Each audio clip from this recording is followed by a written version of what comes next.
Ya, 3 pekan setelah dilaporkan hilang, balita berusia 4 tahun bernama Adriana Syafitri, anak kedua dari pasangan Aryansyah dan Nirayana Syahrufina, akhirnya ditemukan oleh tim Satreskrim Polres Cilegon, Banten. Suasana haru ini mewarnai pertemuan antara Adriana dengan kedua orang tuanya yang bertempat di Mapolres Cilegon, Banten. Ayah dan ibu bocah ini tak henti-hentinya menahan tangis hingga sujud syukur usai anaknya ditemukan oleh pihak kepolisian. Ya, dan pelaku penculikan ini pemirsa tak lain adalah kerabat dari ibu korban yang bernama Herdiansyah. Dari pengakuan pelaku, dia menculik korban untuk dijadikan sebagai pengemis yang membantunya bekerja di wilayah Jakarta. Pelaku juga mengaku hidup menggelandang bersama dengan korban dan berpindah-pindah tempat untuk menghindari kejaran petugas. Pelaku ditangkap petugas di wilayah Pasar Minggu, Jakarta Selatan pada Rabu dini hari. Dan dari tangan pelaku, polisi mengamankan sejumlah barang bukti. Herdiansyah terancam hukuman 15 tahun penjara karena telah menculik anak di bawah umur. Oke, untuk mengetahui kronologi lebih lengkap dari kasus ini, kami akan mengajak Anda untuk berbincang dengan AKP Muhammad Nandar, Kasat Reskrim Polres Cilegon. Selamat pagi, Pak Nandar. Pagi, Pak Nandar.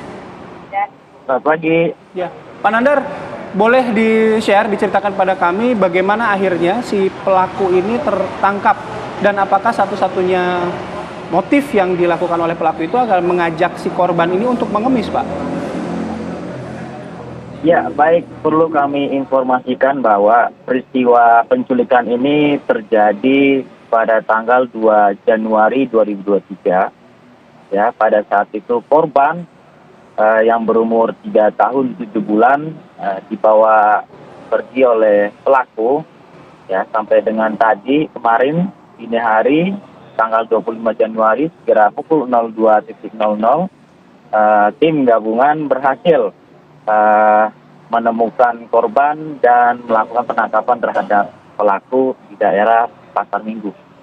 Pak Nandar, selama korban ini dibawa oleh pelaku selama 22 hari, bagaimana pengakuan dari pelaku? Apa saja kemudian yang sudah dilakukan pada korban? Informasinya kemudian diajak mengemis begitu, Pak Nandar? Ya, jadi sampai dengan saat ini kami masih pendalaman terhadap tersangka, bahwa tersangka memang membawa korban. Tujuannya adalah eksploitasi, memanfaatkan tenaga dari korban untuk kepentingan keuntungan daripada si pelaku. Ya, jadi si korban kalau sore hari disuruh oleh pelaku untuk menjual tisu-tisu yang tipis sampai dengan menjelang maghrib, kemudian pelaku diarahkan untuk mengemis kepada orang-orang yang berlalu lalang maupun kepada kendaraan yang lewat. Demikian, Mbak. Ya, dari penyelidikan dari pihak kepolisian, ada tanda-tanda kekerasan nggak, Pak? Sampai dengan saat ini masih kita dalami terkait visum terhadap korban, memastikan apakah ada kekerasan yang dialami oleh korban. Pak Nandar, lalu bagaimana dengan hubungan dari pelaku dan juga keluarga dari korban? Informasinya saling mengenal, Pak. Seperti apa ini? Pelaku hanya mengenal ibu dari korban, sedangkan keluarga korban lainnya tidak mengenal, termasuk korban tidak mengenal dengan pelaku. Oke. Nah, Pak, kalau dari kasus ini kan kita sempat juga dikejutkan kasus serupa ya, penculikan anak di wilayah DKI Jakarta, Malika pada saat itu. CCTV-nya tersebar itu. Malika pada saat itu diculik di depan kediamannya.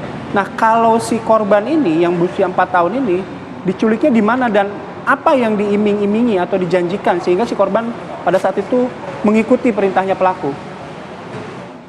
Ya, jadi antara pelaku dan ibu korban ada hubungan saudara tiri. Saudara tiri yang memang tidak pernah bertemu ataupun komunikasi sekian puluh tahun. Ya, jadi termasuk kepada korban dan keluarga korban lainnya, pelaku baru kali itu bertemu dan mengenal. Jadi pada saat pelaku datang silaturahmi kepada keluarga korban, sangat dibukakan pintu dengan senang hati tanpa mengetahui ada maksud atau tujuan yang tidak baik.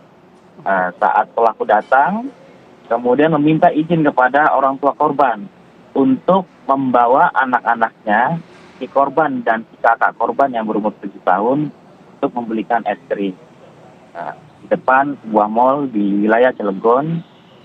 Kemudian kakak korban sampai di sana diarahkan untuk kembali pulang, sedangkan si korban dibawa pergi oleh pelaku untuk diiming-imingi beli es krim.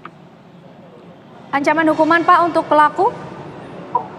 Ya, untuk sementara kita konstruksikan pasalnya dengan pasal penculikan, pasal 83 junto 76F Undang-Undang Perlindungan Anak dengan ancaman hukuman maksimal 15 tahun penjara. Baik, terima kasih AKP Muhammad Nandar, Kasat Reskrim Polres Cilegon sudah bergabung bersama kami berbagi informasi di Apa Kabar Indonesia Pagi. Salam sehat Pak.